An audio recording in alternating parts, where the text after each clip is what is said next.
أعوذ بالله من الشيطان الرجيم بسم الله الرحمن الرحيم السلام عليكم ورحمة الله وبركاته.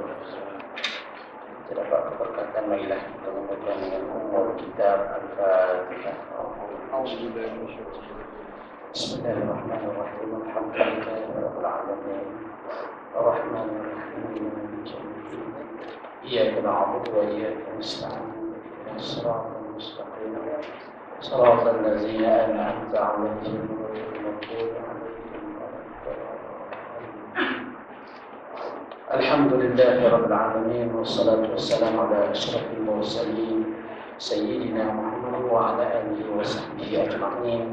سبحانك لا علم لنا إلا ما علمتنا إنك أنت العليم الحكيم ولا حول ولا قوة إلا بالله العلي العظيم. رب اشرح لي صدري ويسر لي أمري واحلل عقدة من لساني يفقهوا قولي. اللهم يسر ولا تعسر وتمم بالخير. رب زدنا علما وارزقنا فهما. وبعد Hormati jemaah alhamdulillah isi dan puasa surau sedang jemaah muslimin muslimat yang dirahmati Allah sekalian. Alhamdulillah, syukur pada Allah Taala pada malam ini dapat kita menyambung pengajian kita dalam kitab Aqidah Ad-Durrus Samin, yakni permata yang indah, karangan Syekh Daud bin Syekh Abdullah Al-Fatani.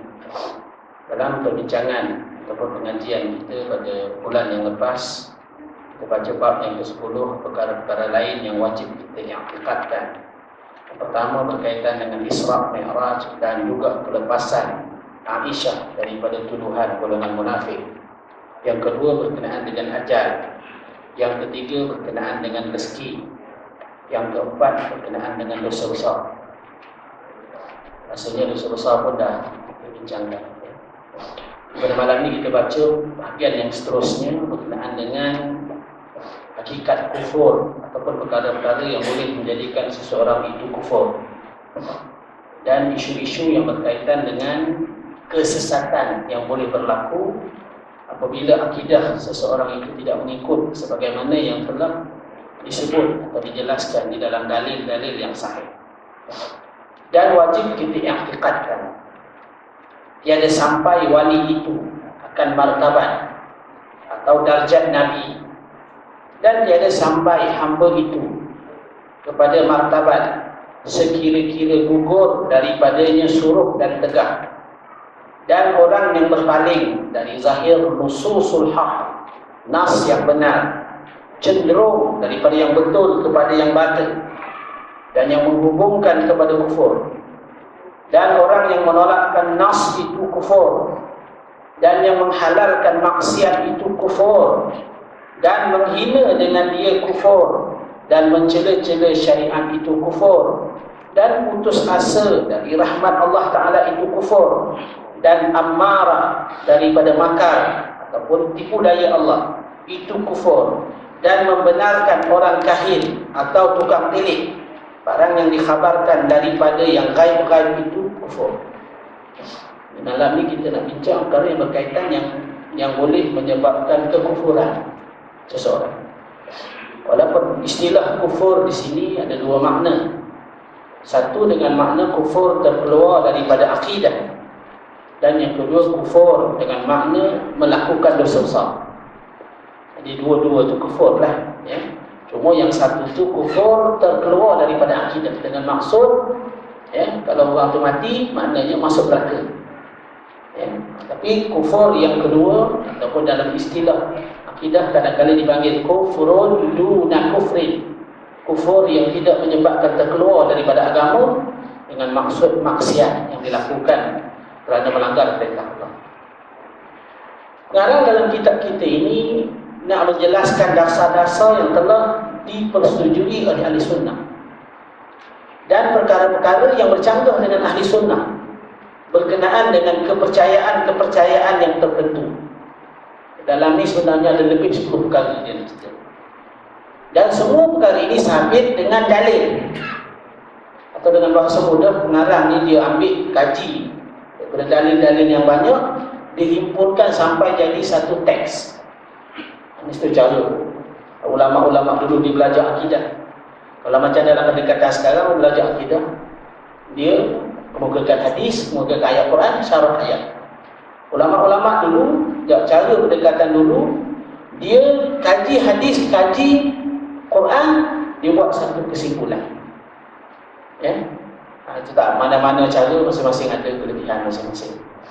Perkara yang pertama, pengarang sebut berkenaan dengan kepercayaan martabat para wali. Apa dia wali? Faham dulu apa dia makna wali. Kerana ada satu fahaman atau pandangan khususnya di kalangan golongan tasawuf yang sesat. Tasawuf ini banyak penyelewengan di sekitar tasawuf dalam Islam, yang menyatakan wali ini adalah darjat yang tinggi sampai boleh menyamai martabat para nabi. Ini satu kepercayaan dalam tasawuf. Saya bisa sebut tasawuf di sini makna tasawuf yang bukan sunnah, bukan tasawuf yang hak. Yang perkara ini banyak dikritik oleh Al-Ghazali dalam kitab Ihya Ulumuddin dan ulama-ulama sunnah yang lain. Khususnya merujuk kepada tasawuf batiniyah, faham batini. Golongan tasawuf yang sesat dan menyeleweng ini menyatakan wali itu dalam setengah keadaan lebih baik dan lebih mulia daripada para nabi. Dengan mengemukakan cerita-cerita dan hujah-hujah mereka yang mana semua hujah-hujah mereka ini tidak berdasarkan kepada ilmu yang sebenar. Antara hujah mereka menyatakan dalil wali itu lebih mulia daripada para nabi. Dia bawa cerita Nabi Khidir, yang mana kita tahu Nabi Khidir ni khilaf di kalangan mazhab. Maksudnya Nabi Khidir dia tidak termasuk dalam senarai 25 orang rasul. Dia 3 orang nabi yang khilaf dalam mazhab, yang ceritanya atau namanya sebut dalam Al-Quran dia. Baik, jadi Nabi Khidir ini tidak masuk dalam 25. Setengah ulama ahli sunnah menyatakan dia seorang nabi, setengah menyatakan dia adalah seorang hamba Allah yang saleh ataupun para wali. Golongan tasawuf menyatakan Khidir adalah seorang nabi. Maka dia kata mulianya dia itu sebagai Khidir adalah seorang wali. Mulianya dia sampai Nabi Musa belajar dengan dia. Yang kisahnya diceritakan dalam Al-Quran dalam surah Al-Kahfi. Yang Allah Ta'ala sebut dalam Al-Quran Al-Karim, wa idh qala Musa li fatahu la abrahu hatta ablugha majma'al bahrain aw amdiya huquban. Nabi Musa ni dia nak cari ilmu, Allah perintah kepada dia cari seorang hamba dia dan belajar daripada dia. Yang mana hamba yang saleh ini tidak dinyatakan di dalam ayat berkenaan sama ada dia seorang nabi atau tidak.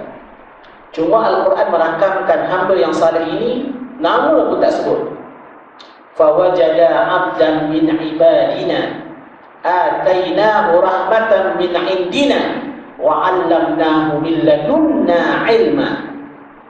Maka Musa dan pembantunya Yusha bin Nun telah berjumpa dengan seorang hamba daripada hamba kami, yang telah kami kurniakan rahmat kepadanya dan telah kami ajarkan dia ilmu dari sisi kami. Dan kita kata ilmu laduni. Ayat inilah yang kita kata menceritakan berkenaan dengan Khidir alaihi salam.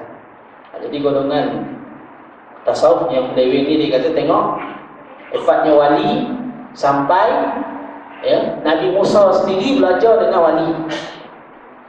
Satu hujah ni. Dia kata kalau para nabi nak dapat wahyu dengan perantaraan Jibril, tetapi wali ilmu dia terus dengan Allah Ta'ala.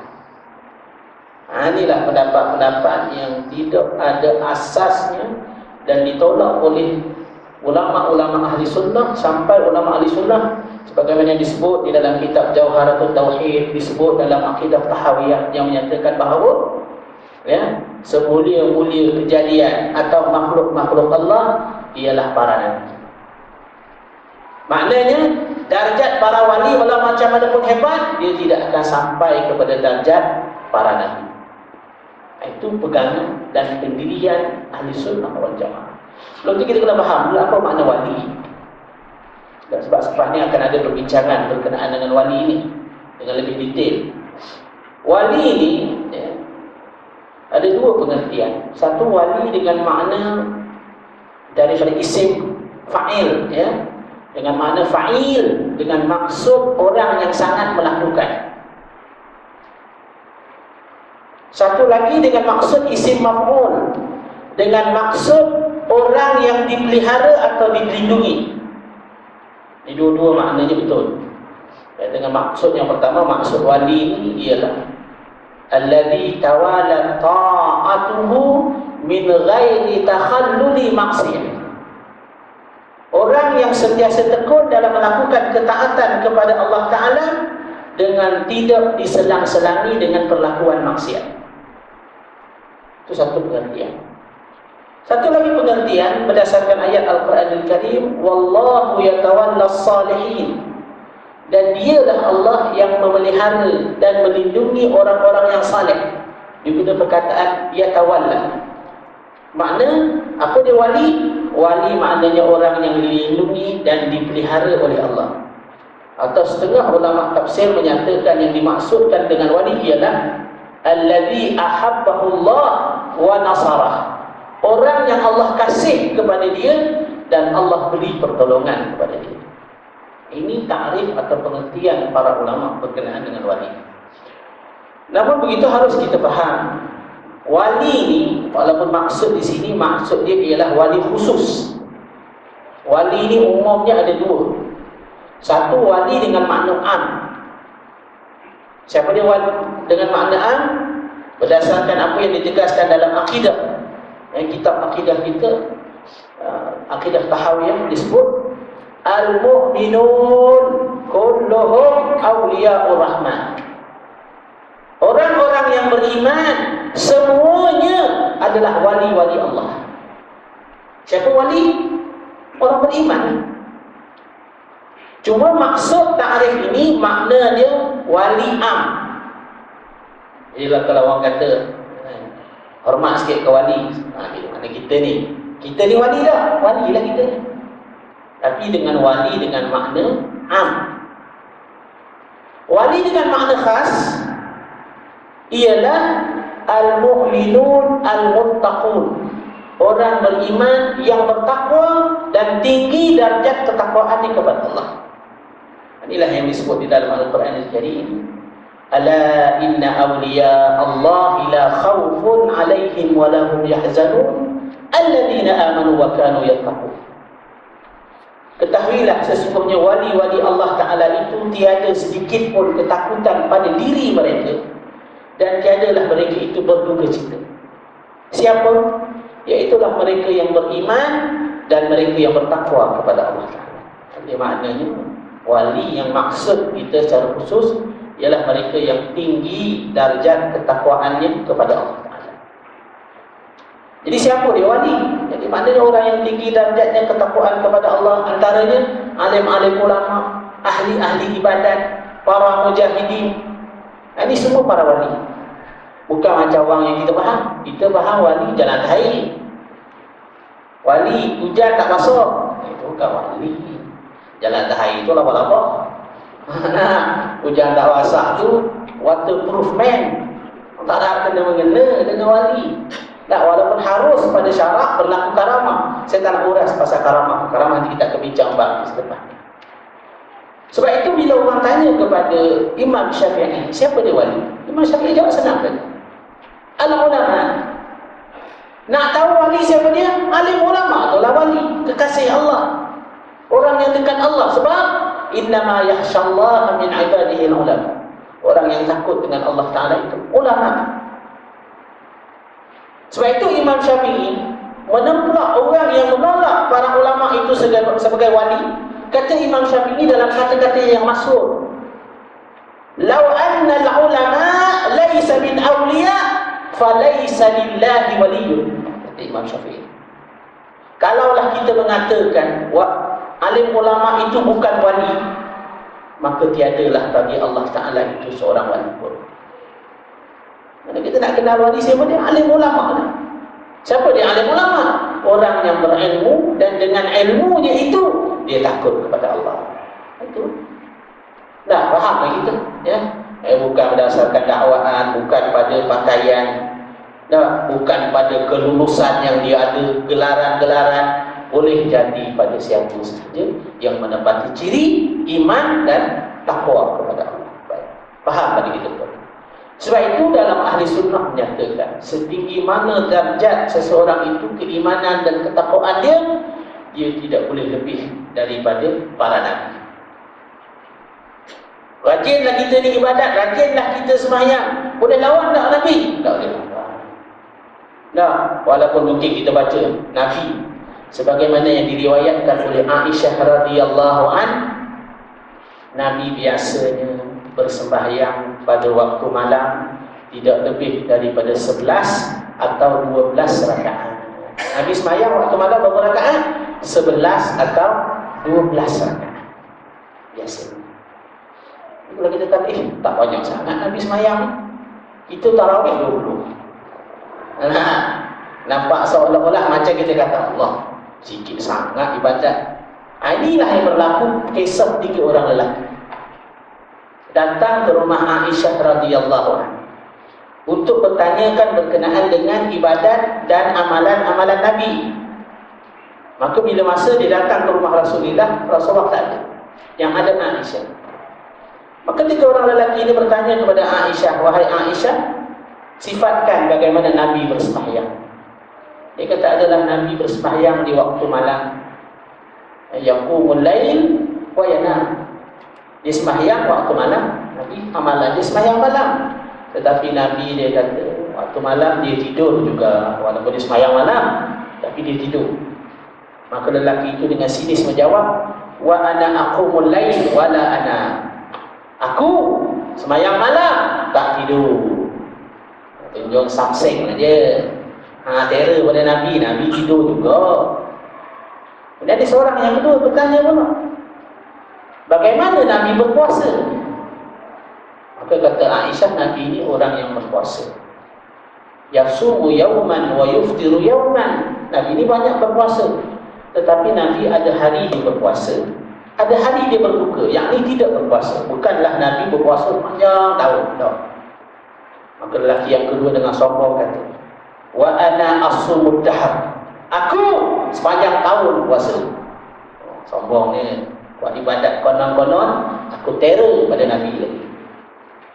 Yang ketiga, dia bertanya bagaimana Rasulullah dengan perempuan. Nabi dengan perempuan macam mana? Dia kata Aisyah, Nabi dia suka pada perempuan dan mengahwini perempuan. Bukan seorang, beberapa orang perempuan.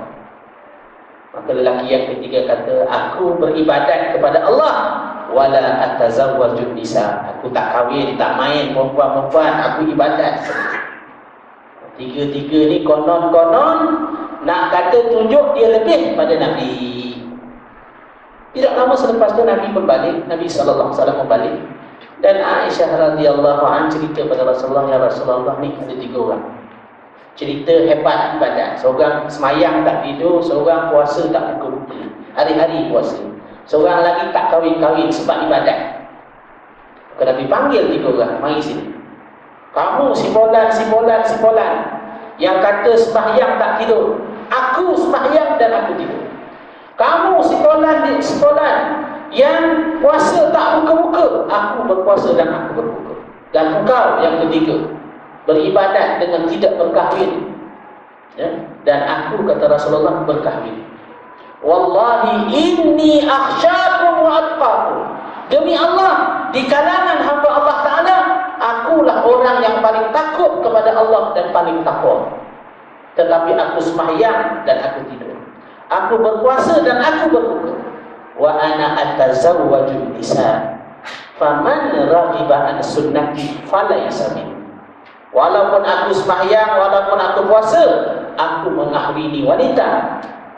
Dan inilah jalan sunnahku. Siapa yang benci dengan jalan sunnahku, dia bukan di kalanganku. Ini satu contoh dalam jemaah sekalian bagaimana kita tengok Nabi SAW orang yang paling takwa di kalangan hamba Allah.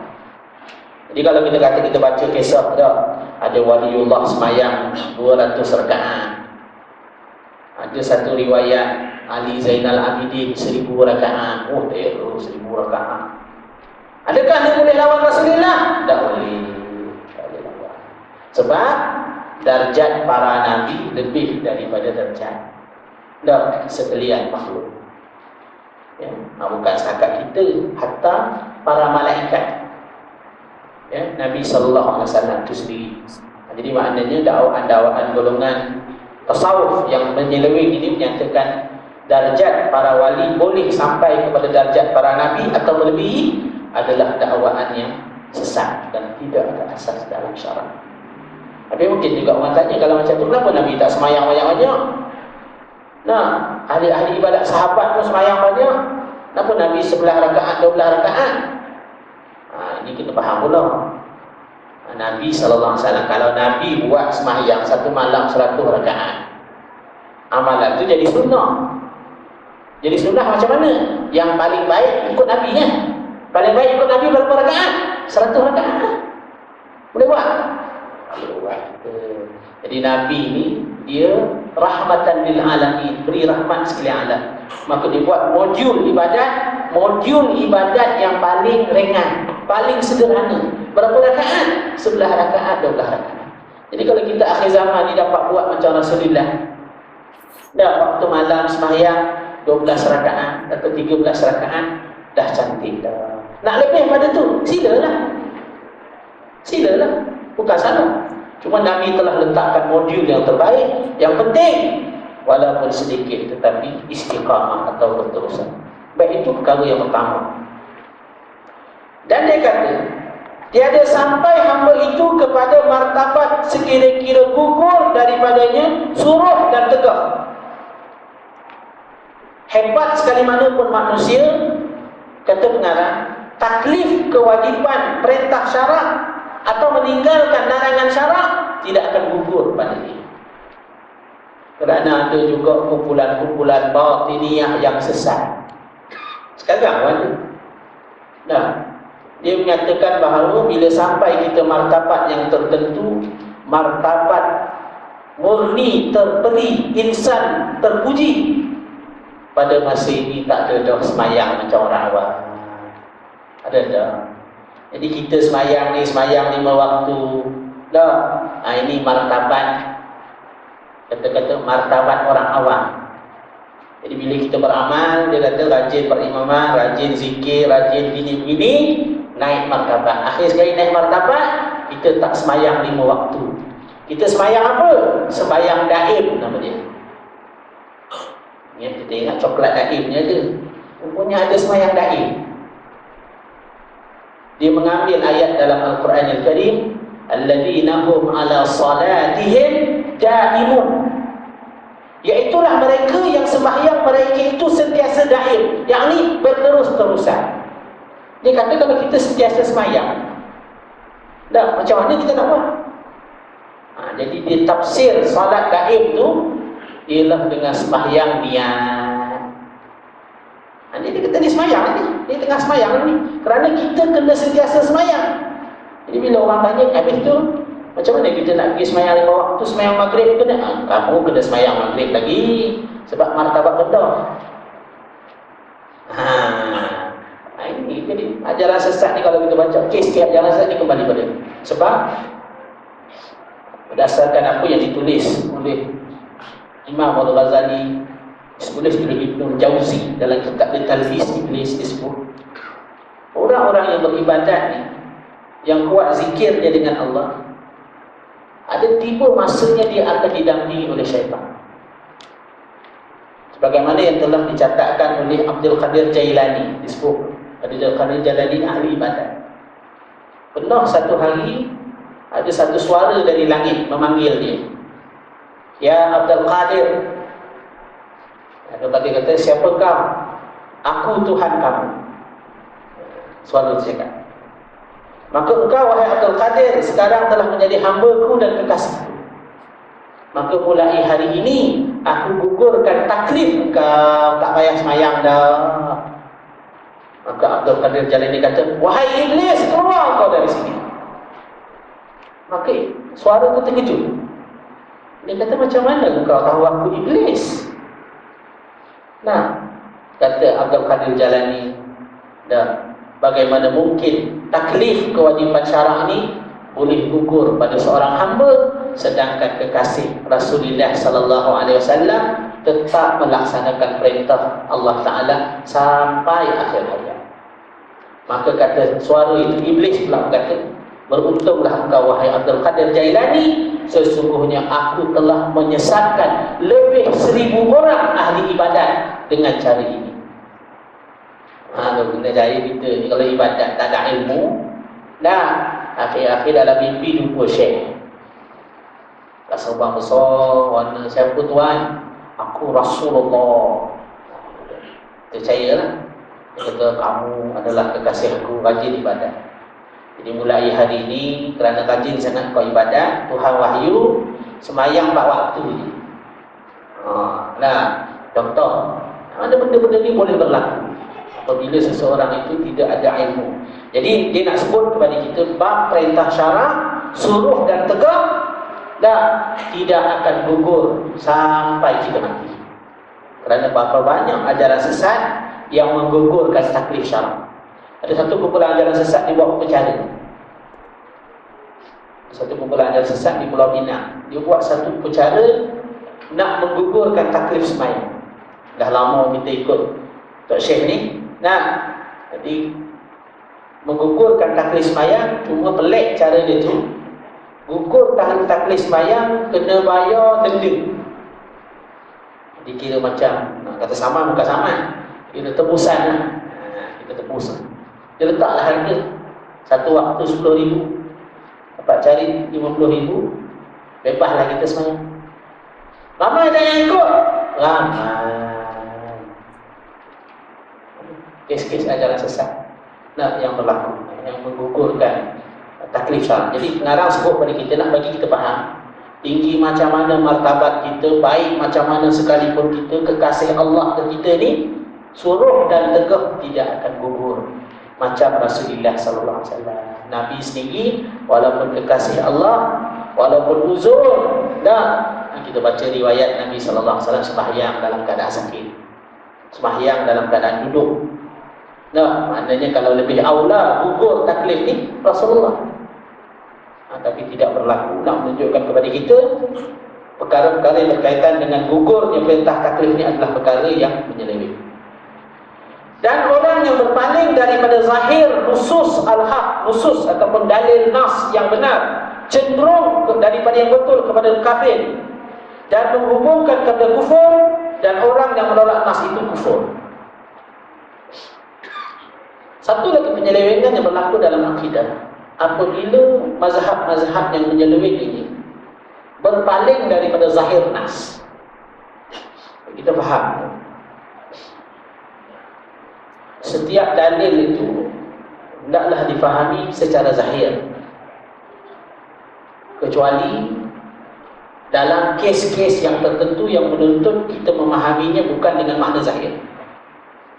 Jadi itu kata-kata indahnya akidah kita ni. Akidah benar ni dia mesti pertengahan. Dia tidak ekstrim ke kanan, dia tidak ekstrim ke kiri. Satu kumpulan, dia tak nak faham zahir. Ini kumpulan ajaran sesat yang dipanggil batiniyah. Dia punya slogan, likulli zahir batin wa likulli tanzil ta'wil. Setiap yang zahir itu ada batin. Jadi dia buat segala amalan-amalan yang kita buat ni, dia buat. Tapi dia ada satu lagi rahsia, amalan batin. Kalau Syiah Rafidah, haji, dia buat haji, buat haji juga. Itu haji zahir. Haji batin ada juga. Apa haji batin? Kena melawat bumi Karbala. Apa contoh dia tafsir perkara-perkara macam ni. Sebab itu dalam tafsiran yang berpaling daripada zahir nas ini banyak. Misalnya kalau kita lihat tafsiran Syiah banyak tafsirannya yang menyeleweng. Misalnya dalam ayat surah An-Nisa, alam tara ilal ladina utu nasiban minal kitab yu'minuna bil jibti wat taghut wa yaquluna lil ladzina kafaru haula'i ahda minal ladzina amanu sabila. Tidakkah kamu melihat kepada orang yang telah diberikan kepada mereka Alkitab, tetapi sebaliknya mereka itu beriman dengan berhala dan beriman kepada taghut, dan mereka itu mengatakan mereka lebih mendapat hidayah berbanding orang-orang kafir. Golongan Syiah Rafidah, dia kata ayat ini merujuk kepada golongan ahli sunnah, yang mana mereka itu menolak kebenaran Al-Quran, sebaliknya beriman kepada berhala dan taghut. Apa dia jib berhala? Apa dia taghut? Dia kata jib itu Abu Bakar, at-taghut itu Umar. Wah, betapa jauhnya orang ini daripada perkara yang berkaitan dengan suruhan Allah. Kemudian dia tafsir dengan makna batin, ya. Itu kumpulan Syiah. Kalau nak kata contoh daripada tafsiran-tafsiran Syiah ni yang berpaling daripada zahir nas banyak. Itu satu saja. Yang kedua, yang berpaling dari zahir nas, golongan Mu'tazilah. Mu'tazilah ni ahli bahasa. Mereka ada pendirian-pendirian masing-masing. Antara pendirian akidah mereka, mereka menolak boleh melihat Allah Ta'ala di hari kiamat. Walhal melihat Allah Ta'ala di hari kiamat sabit dalam Al-Quran dan sabit dalam hadis. Tapi Mu'tazilah tak nak terima, sebab dia kata menggunakan akal. Kalau Allah boleh dilihat, makna Allah bertempat. Kalau Allah bertempat, maknanya Allah itu berpihak, makna dia menyerupai dengan yang baru. Jadi kerana kalau nak melihat mesti bertempat, maka melihat Allah Ta'ala itu tidak berlaku. Kita ahli sunnah, kita kata dalil kata kita melihat Allah, dalam Quran ada, dalam hadis ada. Macam mana melihat Allah? Itu perkara itu kita serahkan apa yang berlaku di hari akhirat, tanpa kaifiat, tanpa wasitah. Cuma percaya kita melihat Allah. Tak tu ya. Tak usah tanya lebih-lebih. Adakah kita melihat Allah, kita duduk sini, Tuhan duduk sana? No, jangan tanya. Kita senang. Baik, apa hujah ahli sunnah? Hujah ahli sunnah, wujuhun yawma idzin nadhirah ila rabbiha nazirah, dalam Quran. Wajah pada hari itu berseri-seri. Wajah golongan yang beriman pada hari kiamat berseri-seri. Kenapa berseri-seri? Kerana mereka itu telah melihat Tuhan mereka. Jadi ayat sini jelas zahir. Perkataan nazirah. Baik, Mu'tazilah terima dah ayat ni. Mu'tazilah terima ayat ni, tapi dia takwil tidak berdasarkan zahir. Perkataan melihat nazara, nazirah makna melihat. Tapi Mu'tazilah dia huraikan nazirah bukan makna melihat, dengan makna intizar, makna menunggu. Jadi diterjemah ayat itu, wajah-wajah pada hari itu menunggu-nunggu balasan daripada Tuhan. Dia terjemah itu. Sebab dia tak nak terima hujah Ahlussunnah wal Jamaah dan hadis yang menyatakan boleh melihat Allah di hari kiamat. Ini contoh penyelewengan Mu'tazilah. Banyak lagi contoh yang lain. Baik. Itu golongan yang berpaling daripada zahir nas. Sebab itu kita ni kena pakai zahir nas. Jangan kita tafsir ikut kehendak kita. Kalau kita tafsir ikut kehendak kita, berpaling daripada zahir nas, jadi sesat. Sister in Islam, Zainah Anwar, ketika mana dia nak tafsir, dia pun tafsir juga. Mentafsirkan ayat wasariqu wasariqatu faqta'u aydiyahuma. Pencuri lelaki, pencuri perempuan, potong tangan. Zainah Anwar kata, ditulis dalam NST, maksud potong tangan itu adalah metafora. Metafora ni kiasan. Kiasan agar umat Islam atau pemerintah buat sesuatu langkah agar orang jahat yang mencuri ini tak boleh mencuri. Bila mereka tak boleh mencuri, seolah-olah tangan mereka itu terpotong. Jangan. Orang sekarang banyak ahli tafsir. Bahasa Arab pun tak erti, tafsir Quran juga. Maknanya dia berpaling daripada zahir nas. Zahir nas tangan. Allah kata potong tangan. Apa kita nak tafsir yang lain?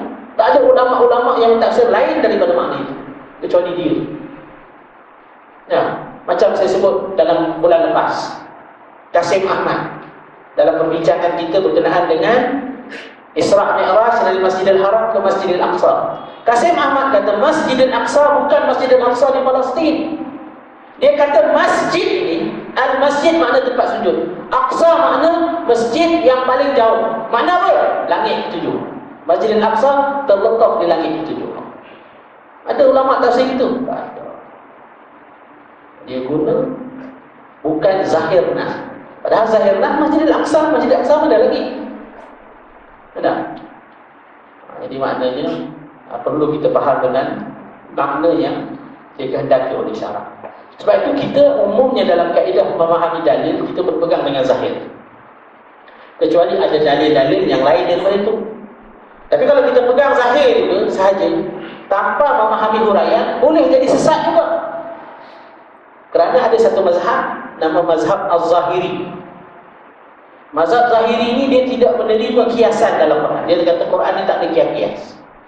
Sebab itu mazhab Zahiri. Kalau dalam Quran Allah Ta'ala, innama harrama alaikumul maitata waddama wa lahmal khinzir. Allah haramkan kepada kamu makan bangkai dan makan daging babi. Ayat Quran kata haram makan daging babi. Sekarang tulang babi boleh makan? Lemak babi boleh makan tak? Awak.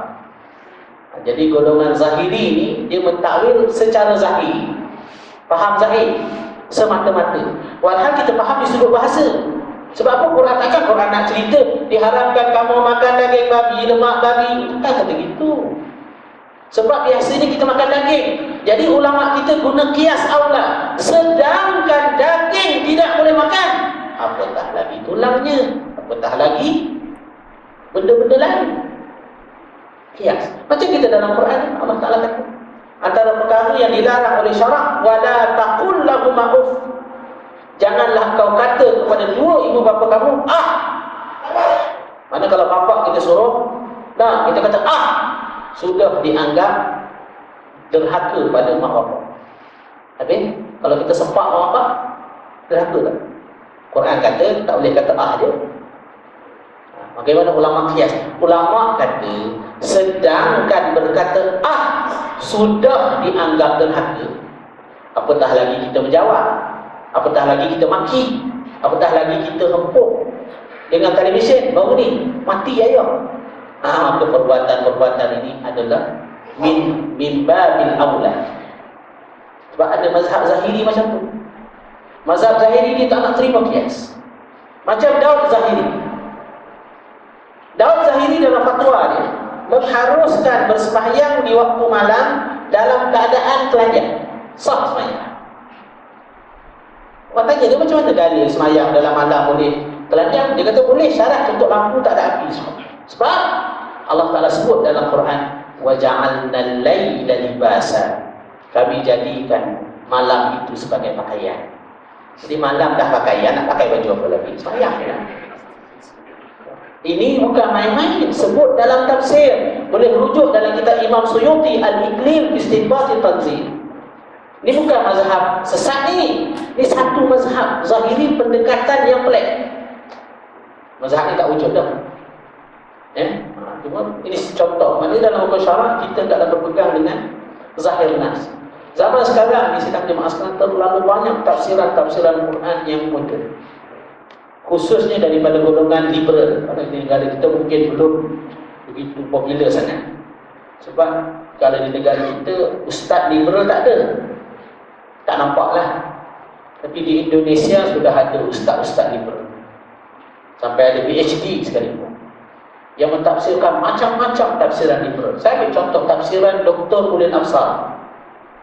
Setengah mereka ini adalah dekan Universiti Islam, IAIN, Institut Pengajar Islam di Indonesia, universiti, dekan universiti pengajar Islam. Dia mentafsirkan, bagaimana dia tafsir? Inna dina indallahil Islam. Sesungguhnya agama yang diterima di sisi Allah adalah Islam. Jadi kata Islam, agama diterima. Dia kata macam mana? Dia kata bukan agama Islam ni, dah. Dia kata Islam ni diambil dari perkataan aslama, makna menyerah diri. Agama yang diterima di sisi Allah ialah agama yang menyerah diri. Mana-mana agama yang menyerah diri kepada Allah, sama ada dia Hindu, sama ada dia Kristian, atau apa sahaja agama, maka diterima oleh Allah. Macam mana? Habis itu tak guna lah, ada agama dah masuk semua. Sebab mereka mendokong fahaman pluralism. Semua agama membawa ke syurga. Ini ditulis dalam buku ni. Tafsiran ni sama macam Siti Musdah Mulia, dekan pengajar Islam. Dia dapat anugerah daripada Eropah. Ya. Azan.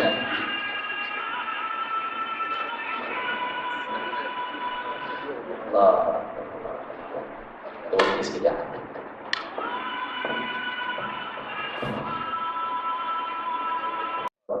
Muhammad Rasul. Wallahu subhanahu.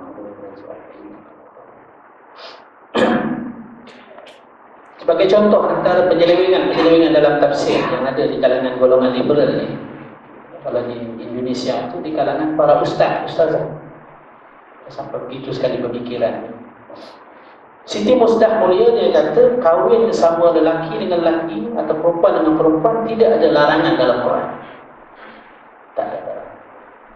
Berdasar hujah dia kata dalam Quran hanya sekadar menyebut wa min ayatihi an khalaqa lakum min anfusikum azwaja. Di antara tanda kebesaran Allah menjadikan di kalangan kamu daripada jenis kamu manusia sebagai pasangan. Quran tak kata pasangan lelaki dengan perempuan lelaki.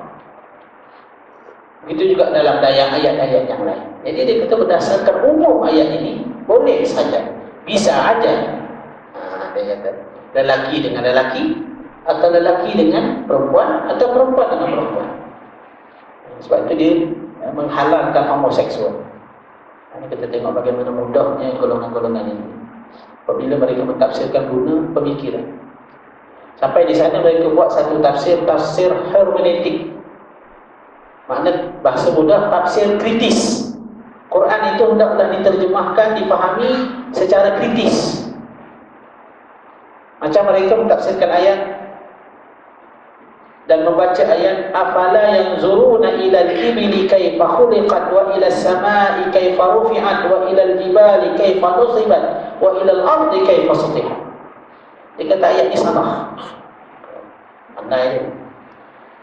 Dia kata afala ibil itu salah, dia kata. Ibil ni dalam ayat kata mengapakah kamu tidak melihat unta bagaimana diciptakan? Mengapakah kamu tidak melihat ibilal ibili kaifa khuliqat dan tidak melihat langit bagaimana diciptakan? Bumi bagaimana ditepaskan, gunung bagaimana dipasakkan, dan bumi bagaimana dibentangkan. Dia kata ayat ni tak kena ni. Tengok unta, tengok langit, tengok gunung, tengok bumi. Dia kata susunan tu tak cantik. Yang cantik macam ni dia kata. Hendaklah dibaca afala yanzuruna ilal ibbil. Ibili dengan maksud awan, bukan unta. Baru betul dia kata. Mengapakah kamu tidak melihat awan, melihat langit, turun bawah, melihat gunung, melihat bumi, baru cantik dia kata. Ni tengok unta, tengok langit, tak tahu. Macam mana tuan-tuan? Buah-buah ni gila. Tapi dia guna secara ilmiah. Hujah dia tadi hujah qiraat. Kita pun tak tahu qiraat. Pandai dia lagi. Dengan menggunakan termasuk qiraat-qiraat yang syadzah, qiraat-qiraat yang pelik, yang tidak dianggap mutawatir oleh para ulama. Tapi ini golongan-golongan yang menjadi banyak contoh-contohnya. Ya.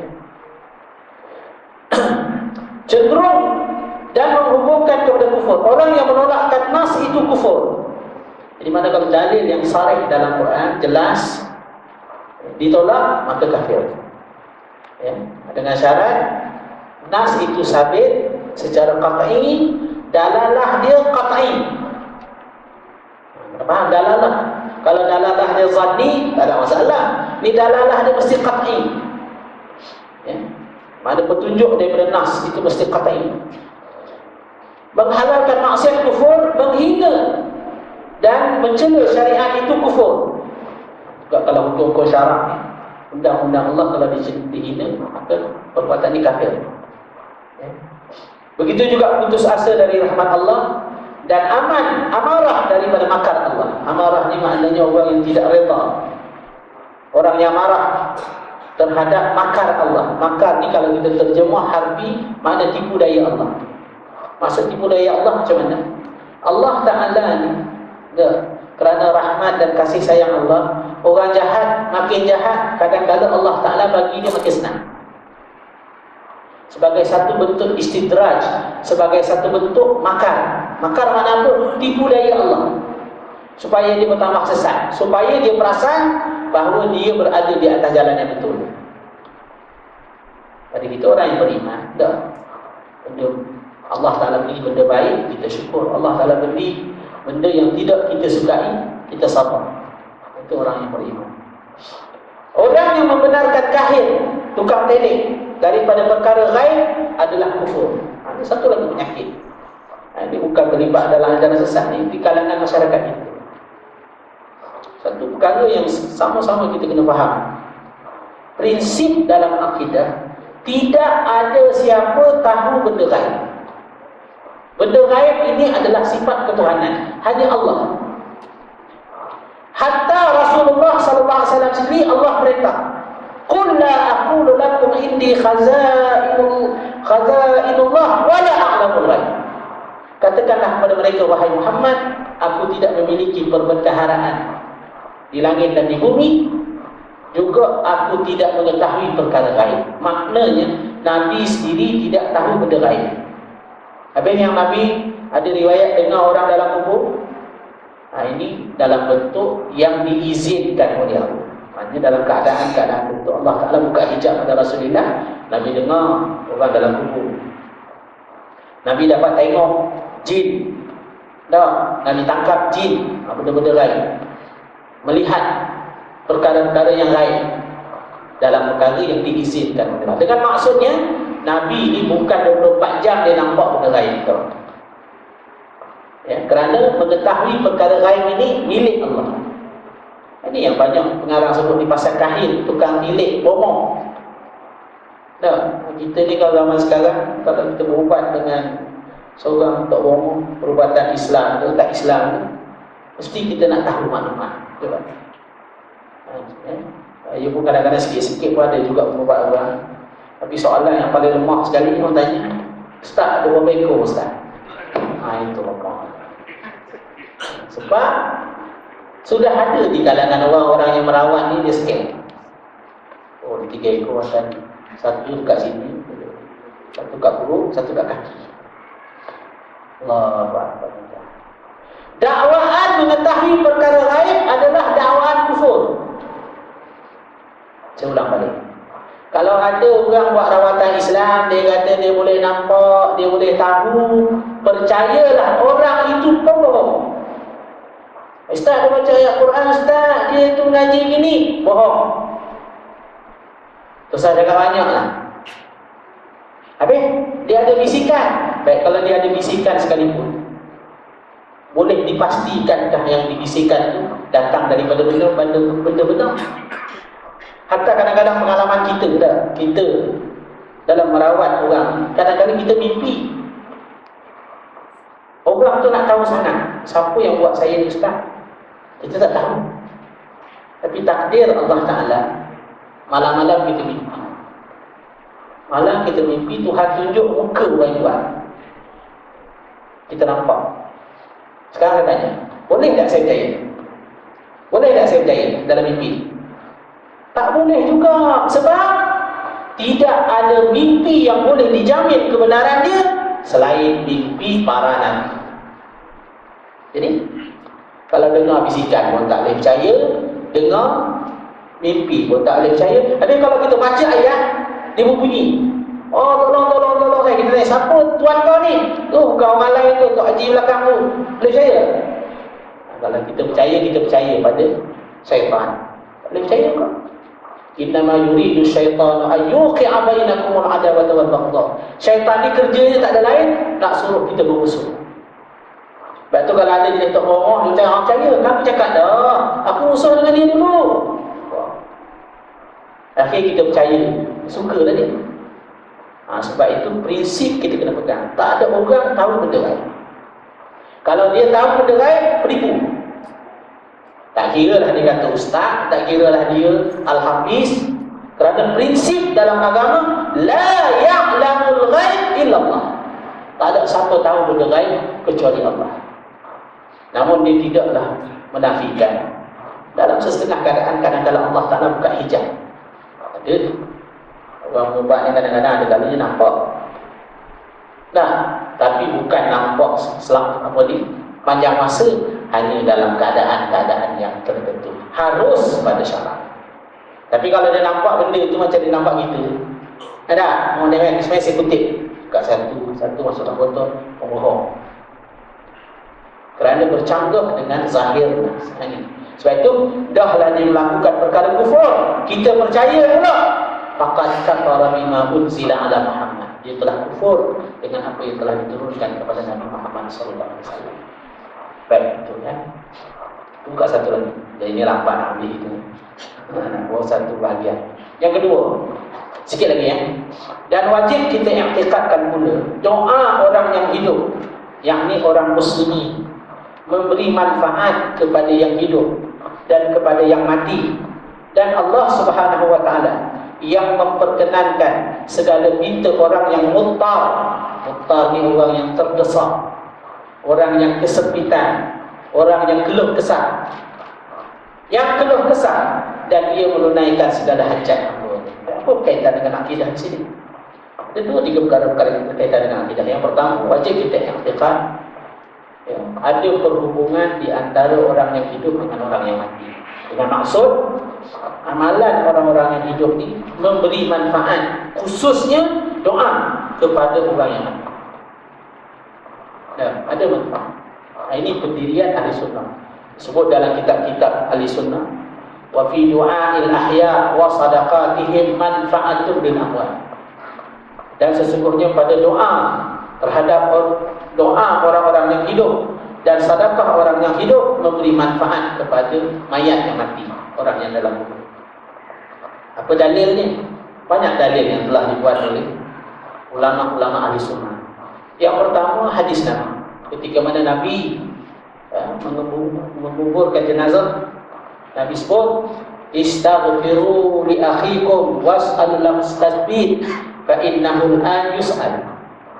Nabi kata, kamu semua ni mintalah ampun untuk saudara kamu yang dalam kubur, dan mohonlah kepada Allah dengan berdoa agar mereka itu ditetapkan pendirian, kerana sekarang ini sekejap lagi dia akan ditanya oleh malaikat.